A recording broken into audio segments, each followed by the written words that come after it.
I apologize to ye on the call that already know all this inside out. Wait a second. Okay, so I'm Helen Lynn. I facilitate the Alliance for Cancer Prevention. I also work on a campaign called From Pink to Prevention. And I've been working on the issue of breast cancer prevention now for about 25 years. Just to highlight some of the issues around breast cancer, I think that it's almost become a sort of rite of passage, and it's not. It's a social justice and human rights issue. It's also an occupational and environmental disease, and also it's an indicator of the state of the environment, and that's all environments really. It's the workplace, the home, and the wider environment, and the first environment also the womb. Because breast cancer can begin in the womb with pre-birth exposure to certain toxic chemicals. And that's why it's important to protect women and men in the workplace. Just some statistics, and also it's worth remembering that there are lives behind every one of these statistics as well. Breast cancer is the most common cause cancer in the UK. Women have 55,176 cases per year and 319 men, and that's about 150 diagnoses per day. Deaths, 11,500 women and 85 men per year. That's 32 people who die from breast cancer each day. And although death rates have decreased over the years, they still haven't come down far enough. Because in the last 25 years, we've seen rates of breast cancer go from 1 in 12, and Hilda said today there are 1 in 19 when she started working on this, to 1 in 7 nowadays. And the incidence has risen by 72% over the last 50 odd years. And some place this figure at even higher. And you don't see these kind of figures on the breast cancer establishments web pages. Up to 70% of cases of breast cancer have no known cause. Of course, we believe that are linked to environmental and occupational exposures. 30% are attributable to lifestyle risk factors and genetic predisposition. And it's the second most common cause of cancer death in the UK and the leading cause of death in women under 50. So it's not just a disease of old age. There are about 35,000 people living with secondary breast cancers in the UK, and also breast cancer deaths in England are more common in females living in deprived areas, and also the ethnic variations, patients known to be Black are younger and less likely to be screen detected, and also have worse prognosis for their tumours. So just some of the issues around breast cancer which kind of come up for me. I think breast cancer is not a gender issue, it's a health and safety issue. But women are particularly affected because of the sex differences are found in almost every system of the body. We have lifetime of hormonal changes that we all know about: pregnancy, menstruation, menopause. But also women are not the default males, so it's very hard to extrapolate all the research has been done on certain chemicals and say that it applies to women, because that's just not true. We have different immune systems. We're far more prone to autoimmune disease. Women make up 80% of those affected. We've got thinner skins, which may allow greater absorption of chemicals, and we also detox more slowly as well. And also we've got more fat tissue, which allows the greater storage of more fat-soluble chemicals. And we're affected differently also by chemicals and pollution. For example, if you live in the city, you may have denser breast tissue, and denser breast tissue has also been linked to a greater risk of breast cancer. And this is not something that's generally flagged up when they're advising people to women to exercise, that they should stay away from more polluted areas of the city. We're also smaller than men as well. And also when it comes to pregnancy, occupational cancer exposures can happen in the womb pre-birth, and this is before current health and safety measures actually are implemented. And the occupational exposures to toxic chemicals can also affect sperm as well. And this exposure sets the fetus up for illness and disease later in life, including breast and other cancers, and other adverse health effects if there's no protection for the mother in the first 3 months of pregnancy and before, because it doesn't all start happening just when you get pregnant. And women also experience triple jeopardy, so we're exposed in the workplace, in the home, and then again in the wider environment. To similar type chemicals. If we think of women cleaners, for example, they clean at the workplace, they clean at home, and then they're exposed to cleaning fluids in the wider environment, in the air, soil, and water. Also, we have missing risk factors in our cancer plans and strategies, and these are confounding risk factors of environmental and occupational risk factors.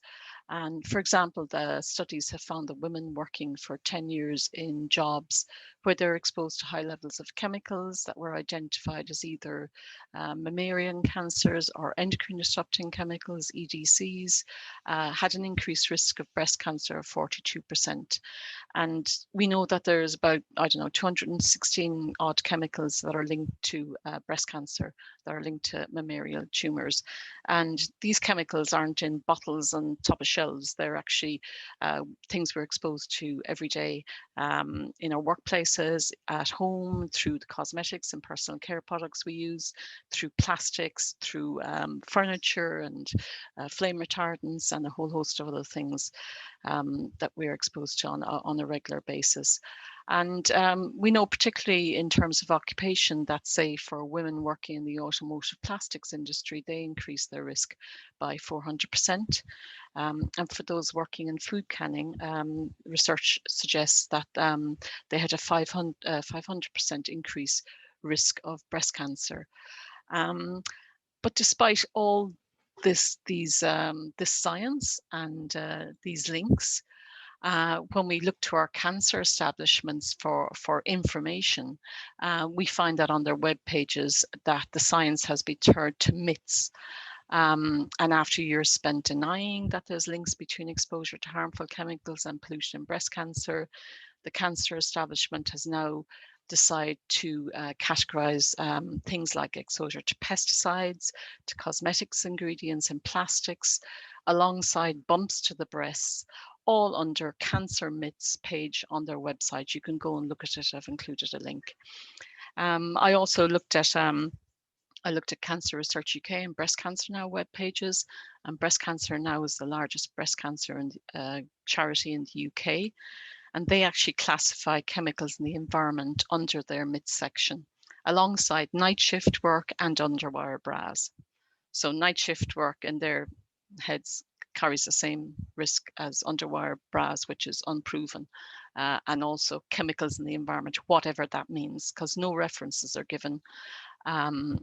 They suggest that occupational cancer research is weak, but they provide no evidence to say how. And they make assurances about chemical safety, saying that the most dangerous chemicals are now banned or regulated, or they're used in very small amounts. And this is complete rubbish, really, when you think of chemicals like endocrine disrupting chemicals, for which there are no safe levels. They are not safe in small amounts. There was some interesting research done in America on the barriers and opportunities for breast cancer orgs to include references and information on prevention and harmful chemicals on their websites. And the research suggests that lack of time and resources were a barrier to including this information. Also, lack of knowledge or research, or they had lack of experts in their institutions. But also, most interestingly, they said that the institutional obstacles, such as the downplaying of environmental or occupational risks by the industry interests in their facilities, as the reason why the information was lacking. And they also cited the lack of leadership by larger cancer and breast cancer organizations who ignore the science and occupational and environmental risks. And also at the conferences they attended, these risk factors were just never mentioned. We've experienced the commodification of breast cancer over the years. Each October, there's a huge drive to raise money for breast cancer. but we never really get to hear how this money is spent. And ironically, a lot of the ingredients used in these pink products are linked to the breast cancer causation. And in reality, all the sums that are raised are really minuscule, and they do nothing to stem the rising cost of disease. If we look at the breast cancer research budget in the UK, less than 5% is spent in primary prevention, and that's stopping breast cancer before it starts. And if we break down that further, the research is mostly done on lifestyle interventions and not looking at chemical exposures. And we can see from all this that primary prevention has no place on their agenda. And I think it's time we kind of saw past the pink. And if no one's looking for the links between breast cancer and toxic chemicals, then nobody's going to find anything. And we need to see a really big overhaul of the focus of the cancer establishment in the UK. And I suppose that's one of the things we need to think about, how we're going to do that here. Because we know that the pharmaceutical companies are everything. Pharma is everything, and pharmaceutical companies are everywhere. And we have to be aware of the role of the big pharmaceutical companies who have tentacles in every development to do with breast cancer, from the funding of the research to supporting the breast cancer organisations to running the research facilities and therefore dictating the line of research. And these vested interests can be very hard to spot and address if they're funding the breast cancer charities who are actually providing secretariat to the government committees working on cancer as well. There's a huge potential for bias, really. And the breast cancer, the pharma industry predicts that there's going to be a kind of a cancer forever future, and pharma for everything. And it's been suggested by them that if we can better understand the biology of factors that we already know can reduce the risk of breast cancer, such as having children early and breastfeeding, then we can mimic those effects with drugs. And this is, to me, is unacceptable and quite frightening, really. I think that breast cancer is not a personal issue. While the well-being agenda is great and really good for those returning to work with cancer and offering advice on healthy lifestyles. And I think the trade unions are doing a really good job of addressing these needs. It's no real substitute for health and safety and protecting workers from exposure to harmful chemicals and practices in the first place. And the move to personal cancer care also, I think, by the cancer establishment also means an intensification of the focus on lifestyle risk factors. But we know that these lifestyle risk factors can also be caused by a variety of other factors, but mainly by a lack of enforcement of poor regulations made by legislators who fail to consider sex, race, or social economic factors. And this is one big major factor, and also a lack of political will to do anything about the situation. And we know that women are also likely to be more poorly paid, less regulated work, and more likely to be affected by night shift work as well. And I think what we need to do is start rebuilding the foundation stones of the breast cancer establishment. So we need better treatment and care, safer detection, but also primary prevention as well. They need to be the foundation stones. Some of the work that's been done is quite interesting on this, and it could address the current narrative that breast cancer is all down to poor diet, wonky genes, and too much alcohol and not enough exercise, which really it's not worked for the last 50 years. The human rights approach is quite interesting. The United Nations Environmental Programme and the UN Human Rights Programme issued a key messages document on human health and hazardous substances just last week. And they stated that states are obliged to respect and protect and prevent exposures to hazardous substances, and that a failure to do this is a violation of their obligations in relation to human rights and also the right to life. So this is also looking at the rights of children as well. But the document specifically mentions women and girls and workers at heightened risk of occupational exposure. So that's something that we could use, I think. Also, there's been worked on a cancer-free economy in America again, and they seek to analyze the system which has created this economy that depends on the hazardous and harmful chemicals, and bring about a just transition to a cancer-free economy that works for people and planet. And that's quite an interesting way of approaching it, as well as kind of reframing the whole agenda.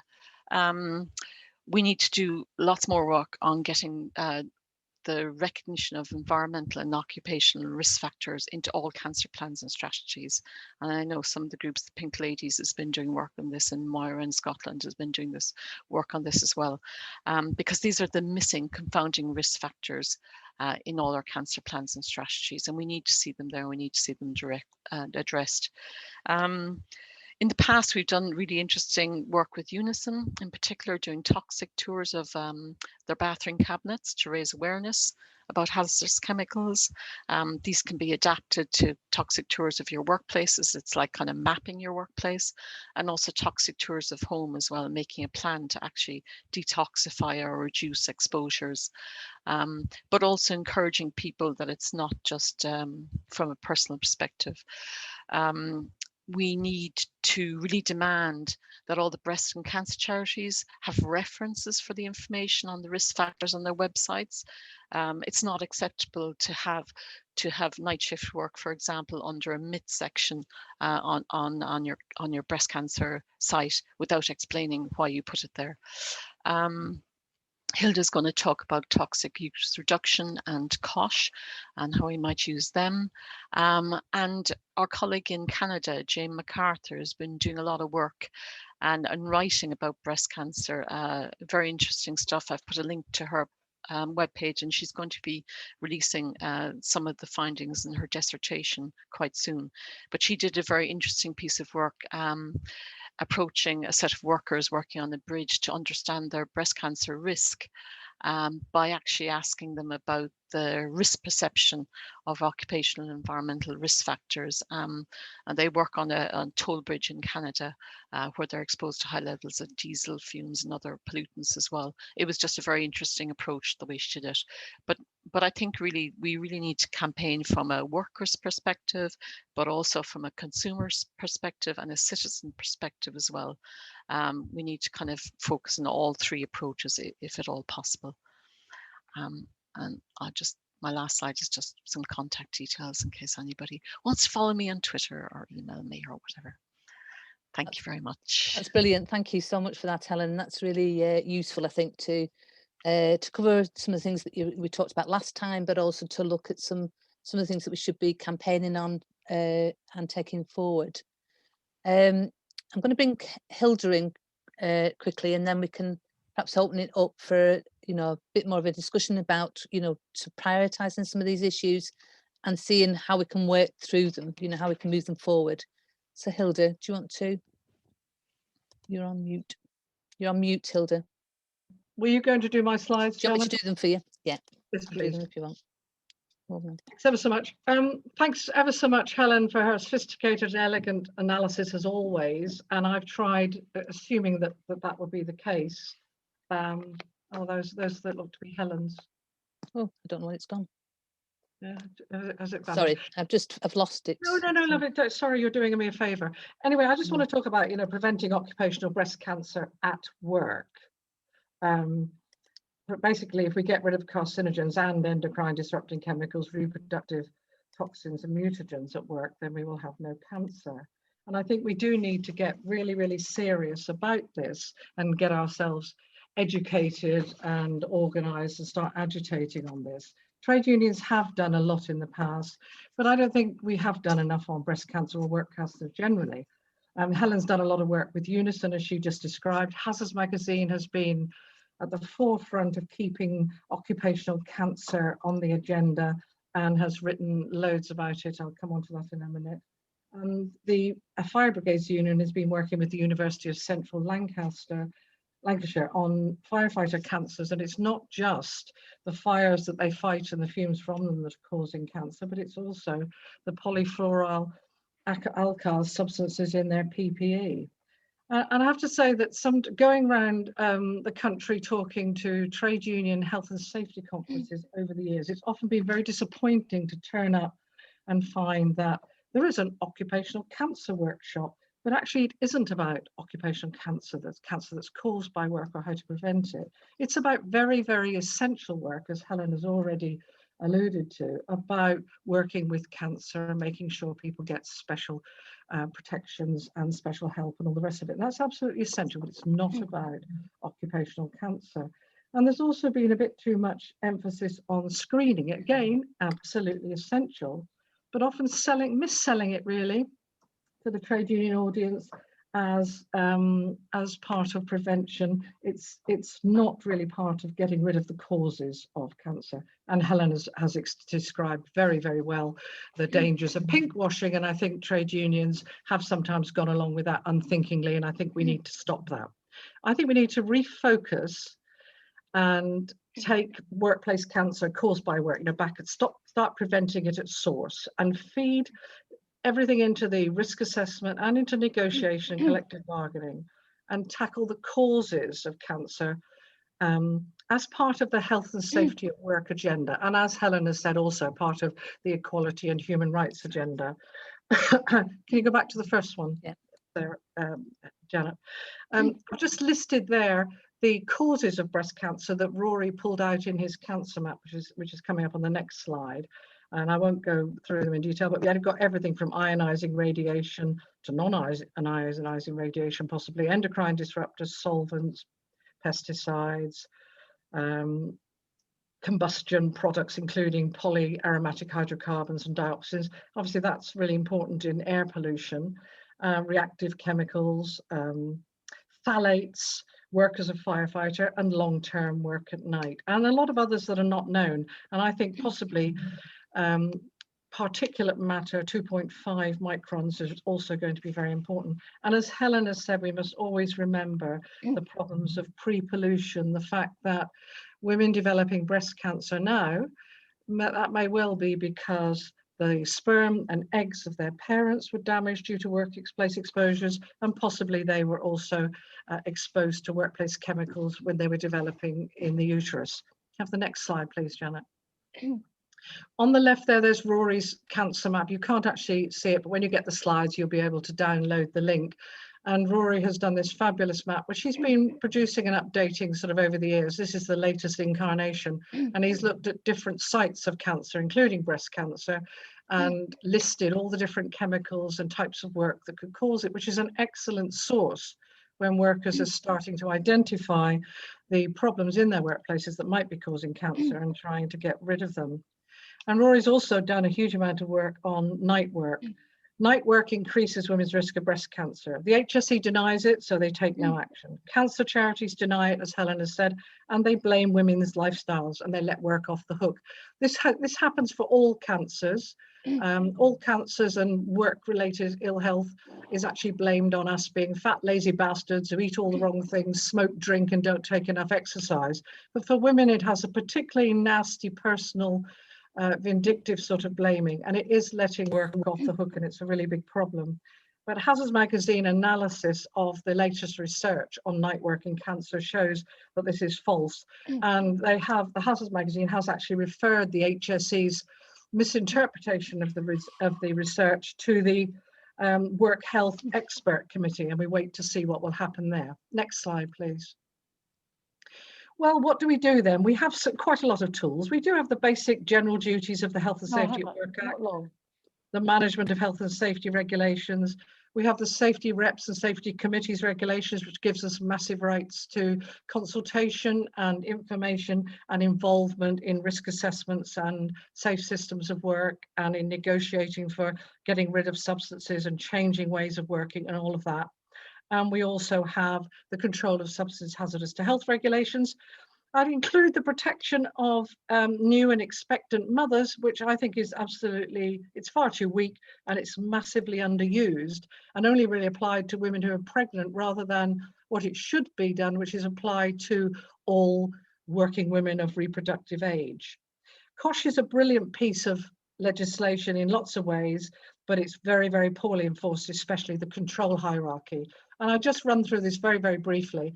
The control of substances hazardous to health regulations demand that employers must risk assess all substances and prevent the exposure of workers to any that harm their health. If they're harmful, they must use the cost control hierarchy. And the first part of that is to eliminate the substance, do the job in a different way, or just eliminate that toxic substance. Substitute a safer substance, and we would encourage intelligent substitution based on the hazards of that class of chemicals, not substituting one bisphenol with another one which will have similar effects, doing it very sensibly. That is a very important issue, and I'll talk a little bit more about that in a minute. If that's not possible, then using engineering and other controls to prevent the exposure of workers, and only as a last resort using PPE. That should be very, very powerful, but of course it isn't, and the HSE does not really enforce the elimination or substitution part of the control hierarchy, which then means we don't have creative solutions to these problems, and we don't have a lot of work done on green chemistry or on producing safer methods. And along with using the control of substance hazardous to health regulation goes the workers and safety reps using tools like body mapping and workplace hazard mapping, so that we're very clear about trying to identify the different exposures that men and women might have and try to tackle them. Next slide, please. So this is just a diagram showing the control hierarchy, and the trade union approach to risk is basically no hazard, no risk. We need to take a precautionary, preventative and participatory approach to all chemicals. And we live and work in a toxic soup of chemicals, most of which we don't know anything very much about, many of them which interact with each other and cause more dangerous reactions, and most that we just don't know enough about and we really must prevent exposure to. Women, as Helen has described, have double and triple exposures, multiple exposures, often to very small amounts of chemicals, but that are having massive effects, but they're going completely undetected, unresearched and unrecorded and unacted upon. So that basically summarizes what we must do, eliminate, get rid of the toxic substance, substitute, engineering controls, administrative controls, and PPE at the bottom.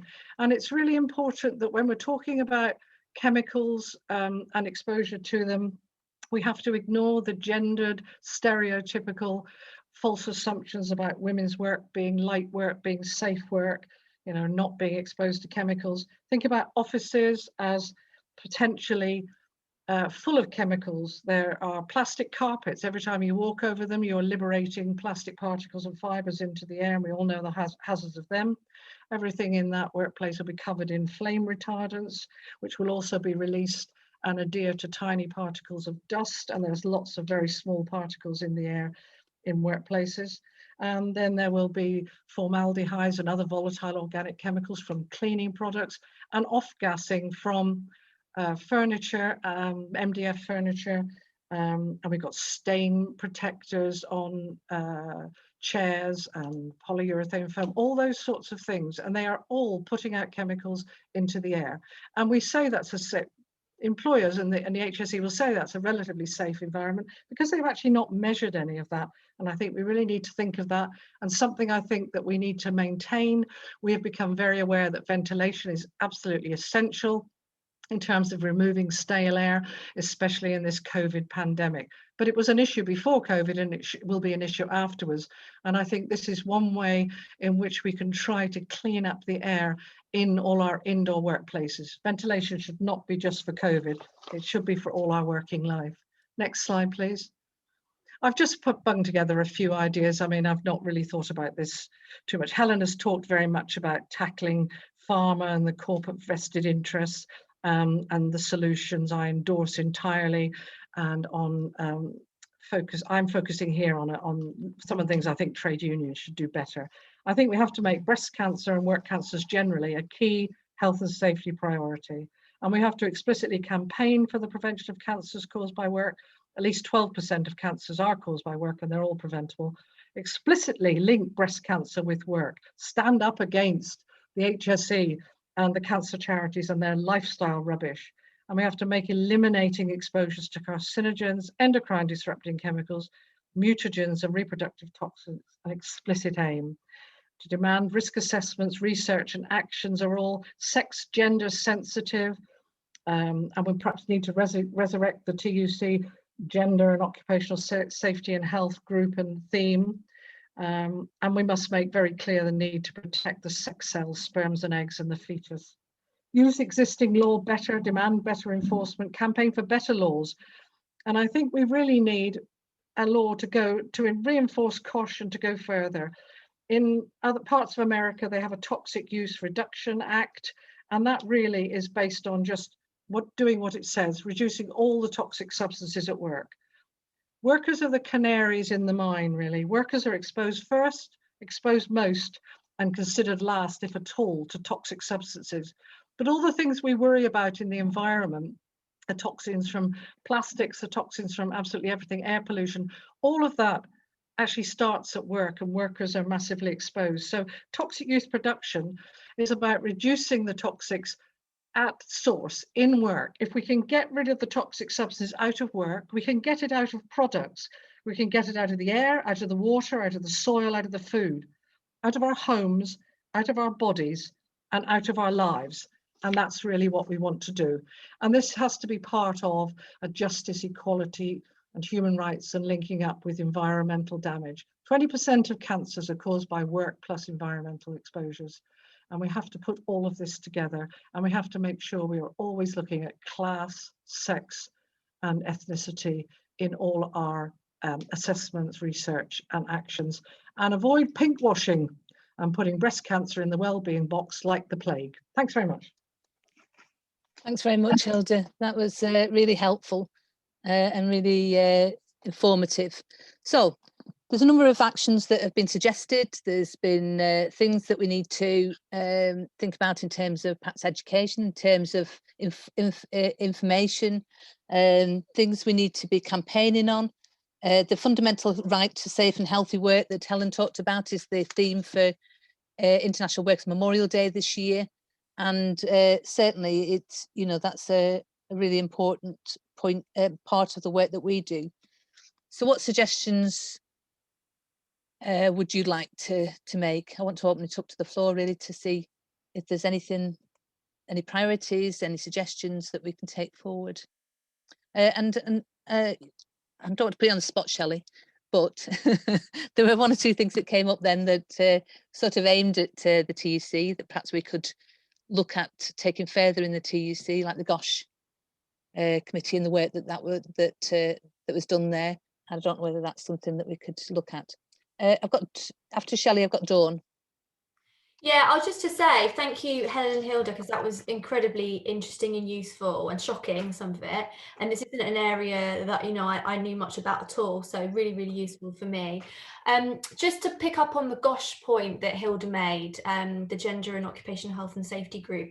It was only at the last meeting of the Union Health and Safety Specialists last month that I was even aware that this group used to exist. And we discussed setting it back up. And I know, Susan, you were very involved, so I've been meaning to get in touch with you and have a chat about, what did it used to do and what can we do with it. And I hope that you'll come to at least the first meeting as well. So I definitely think this is a piece of work that we should be looking at in that once we get it up and running. And I don't know if others were involved previously and can kind of fill me in on what its scope used to be and what kind of actions came out of it. But I definitely think this is something to put on the agenda. Thanks, Shelley. We have Susan here, Susan Murray, who was pretty key in that group. I should just mention that. Dawn, you wanted to come in? Yes, I was just, I had breast cancer in my mid-40s. I'd started to be checked because my blood mother, because I'm adopted, cancer is high in my blood family, and they've had it more than once. Various different cancers is high in the natural side. But when I had the test done, and including the genealogy test, because my real mum wanted me to have my right one removed and they refused to, because it was living flesh as far as they could say. I had to have a full mastectomy done on the breast that did have the stage 1 cancer in. They found I had a rogue gene.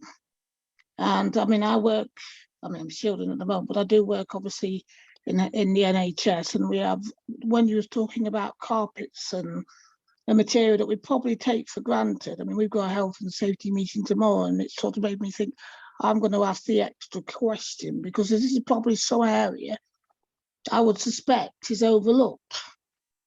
You know, we do all the usual tests and everything else, like you do, particularly within a hospital environment, even a mental health hospital environment like myself. But this is probably one that maybe the extra look at. Bear in mind that we all use chemicals. I've done night working in the last 2 or 3 years, but I certainly wasn't night working when I had cancer, and yet I ended up with it. You know, and all they've come down to is, well, hopefully future research will find out what this little rogue gene was that caused it. I had no idea why I got it. Yeah, okay, Dawn. I think there's a couple of important points you raised there. One is about what our knowledge is of the chemicals and what the chemicals that we're being exposed to. So I think it would be useful that we looked around that area to see what, how we can be more informative of people, give more information to people, but then look at, how do we reduce those toxins that we're being exposed to as well, like the point that Hilda made. Anne, you wanted to speak. I was just interested in what you were saying about the TUC having the posters and that, about having a look around your kitchen and your home and your bathroom cabinets. I mean, I know the TUC have some very good ones on asbestos and where to find it in the homes and that, but I'd be very interested in seeing the posters for the home environment. And as you say, now that we are representing more people in schools, not just the teachers, but we have all the auxiliaries and everybody else working there. So the chemicals that they're using and that, yes, I think a bit more needs to be done in schools as well as anywhere else. I think that is, a leading part as well. Yeah, I think that's a really good point. That this triple jeopardy that women are exposed to, in terms of posters or an animation now, that we could produce would be really helpful, I think, and I agree with you. The things that's done in the HSE website, I think, on asbestos, where they take you through the house and you identify where asbestos is. I think that's it's a right. really useful That's tool. a good one. Yeah. So that would be great to be able to do something along them lines.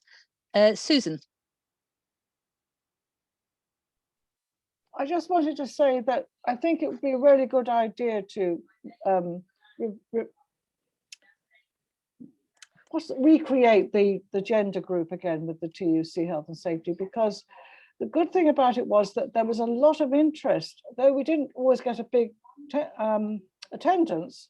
There were lots of people who wanted to be kept informed, and it was recognised across the union movement that this was an important thing to do, and women and men working together, actually. And I recall, I think it was a TUC report in the 90s called No More Men Only Health and Safety, which I think actually really captures the point that we're still actually saying that now, and that's been brought out by our speakers already.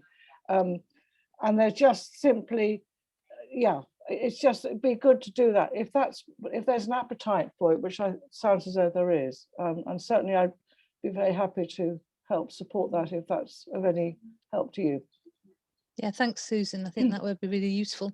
Mick had posted, TUC previously published some good stuff on occupational health and gender, risk assessments, breast cancer, etc. Susan and I worked on some of that, so perhaps the TUC should look at what's still current and review them to see if anything is okay before pushing them again. Okay. I also, can I just add to that? I also think mapping is actually incredibly powerful, and the idea that what Houston was doing is mapping, your bathroom cabinet and everything else. I think that's really could be very powerful, actually, to raise awareness. Certainly, I've done quite a lot of mapping workshops, and I'm just amazed all the time about how what comes out of them. They're really powerful ways of organising as well as we're raising awareness. Yeah, thank you, Susan. Anybody else want to come in?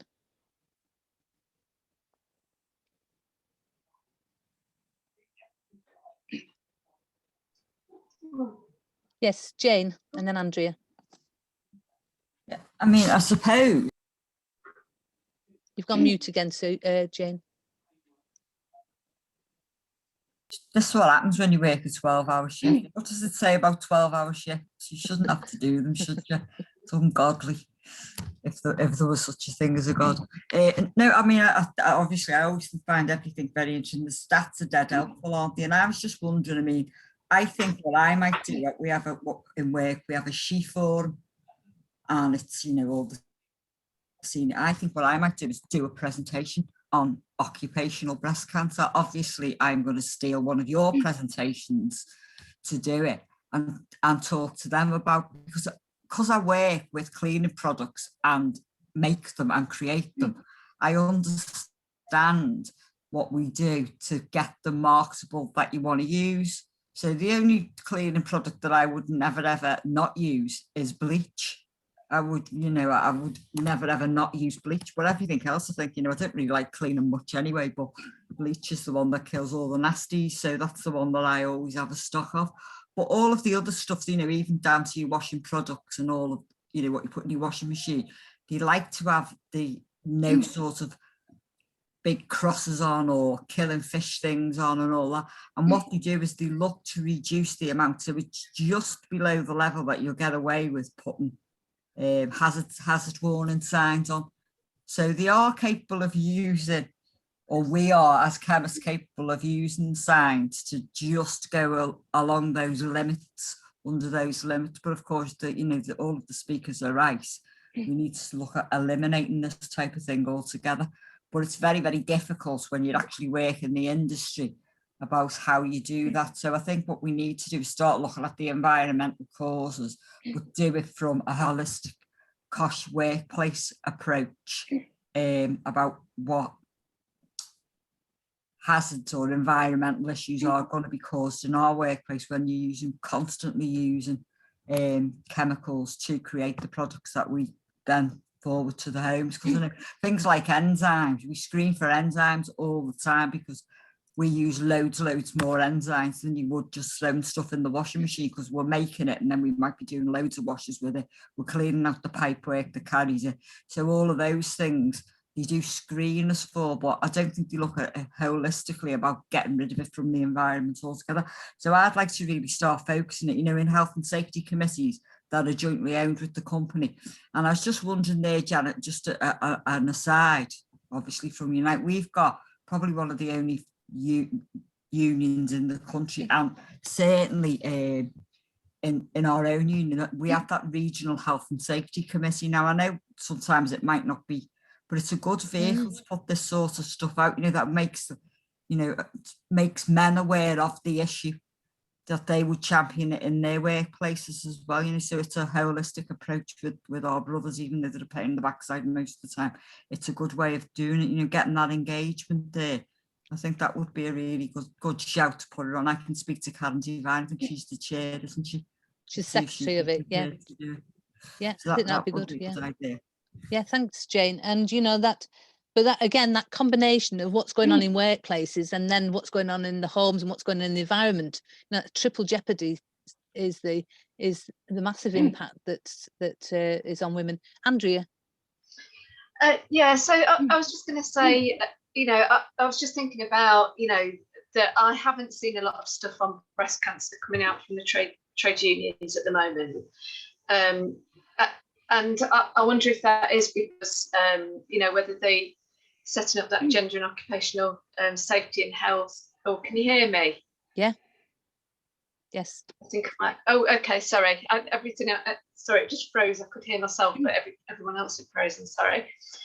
Yeah. So I think it would be good to get that TUC group up and running again, because I think a lot of the women that were involved as sort of union health and safety specialists in different unions have kind of you know, aren't around anymore, but there are new women around. And also, I wondered whether it would be worth trying to get some model motions through unions to kind of push it up the agenda. So I know just from talking to unions about, you know, some unions have had an influx of members, but they've also had, you know, a kind of influx of, or more people wanting to become safety reps. And some of the unions are saying that there's more women, you know, taking up those roles.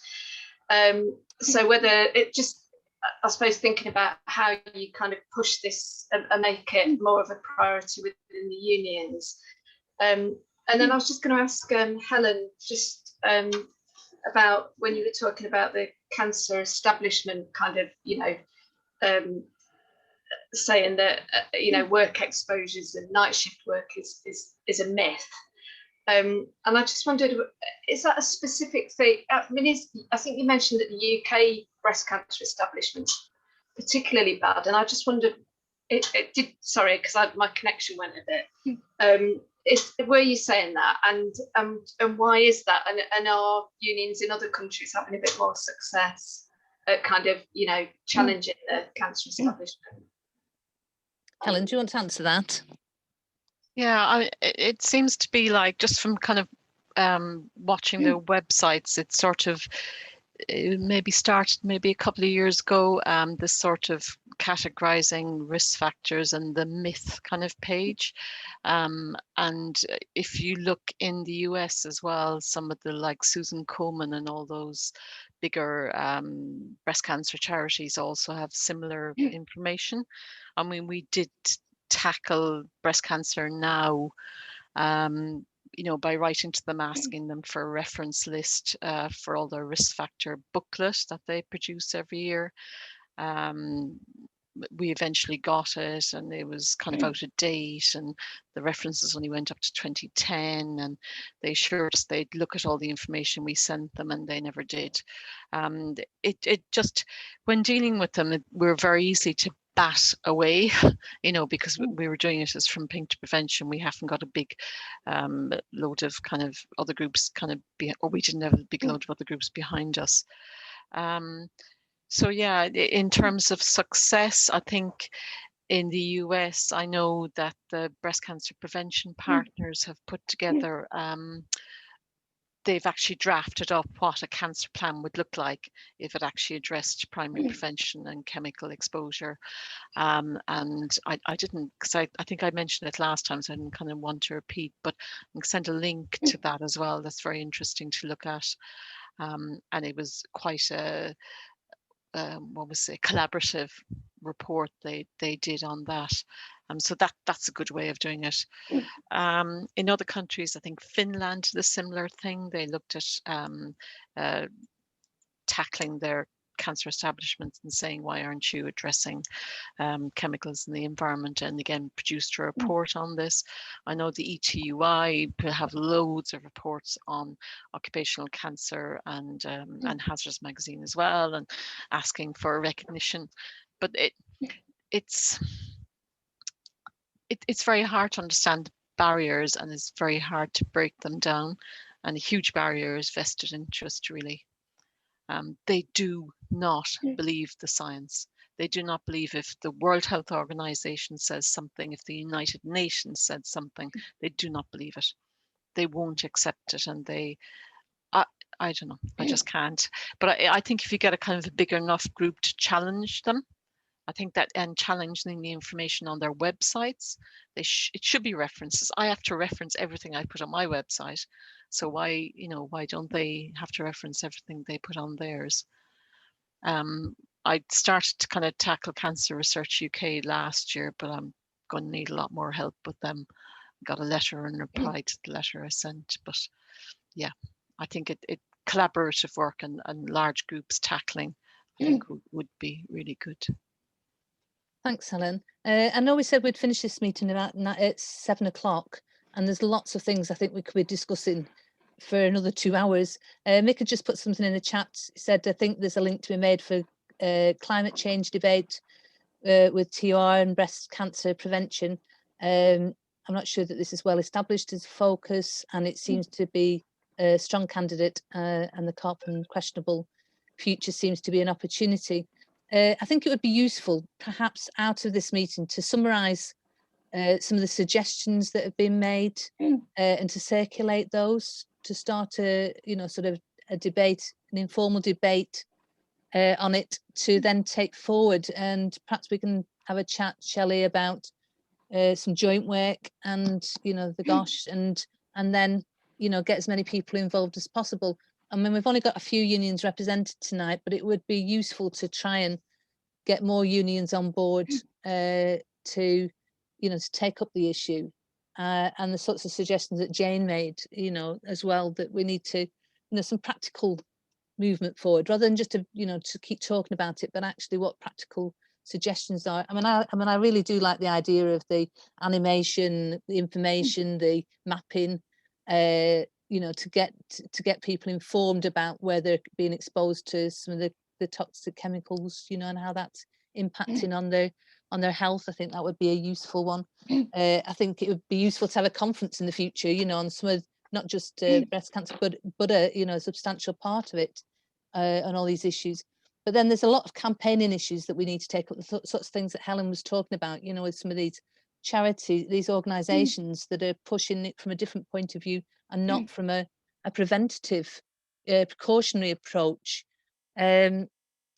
So, you know, is that reasonable that we start there and we see how we can go with it, that we take it forward? Dawn, you just wanted to come back before we finish. I'm also an advocate for breast cancer now. I've been used to go and speak to other groups in the past. Now I often get sent qualitative and quantitative information to review or discuss, and I was just thinking probably the next time I'm asked about some work that I'd perhaps put the odd question in to them directly now that this has been raised, and do it that way. Brilliant. Because obviously I get to, both breast cancer research and breast cancer now do send me stuff quite regular. Okay, Dawn, that's great. Thank you. So anybody else, last contributions, anybody just wants to make? Jackie? Yeah. I just want to say Helen put up a link there about our recent conference, our Pink Ladies Conference. We had a World Cancer Day. And something that came out of that actually was we have a campaign called Smear on Demand to do with cervical cancer, and the fact that young women over the age of 25 can't have a smear. And out of the World Cancer Day event, we linked up with a lady called Lucy Jones in Wales, who has linked up with Unison, and they're going to run a huge campaign on that issue, Smear on Demand, and they're producing badges and they're producing leaflets. And I mean, I'm beginning to think that's probably going to be the only way it's working with unions that we're going to get anywhere near getting this message out.